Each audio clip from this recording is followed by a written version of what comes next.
Hi, Miss Beng. So, sige, sagutin natin yan before ako mag-duty dito sa SM Baliwag. By the way, we have unit display sa tapat po ng Champas. If you want to visit and check our unit, see you there! So, sige, sagutin natin. Masakit po ba yan, ma'am? Gusto ko po ganyan kasi natatakot ako sa sakit.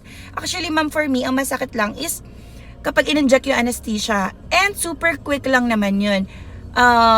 After that, manhid ka na. Gusto mo yun? So, yun, hindi po siya masakit for me. And super bilis lang ng healing. And as you can see, ayan, wala pa atang 2 weeks or 2 weeks na ata to. But, a week lang, super okay na for me din. Kasi nakapag-post na ako nun.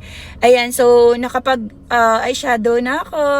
And gumi-glitters pa nga. I'm super happy with the result. Kaya, go mo na din, ma'am. You try it sa The Gluta Lunch Baliwag. Super galing nila and super babait ng staff doon.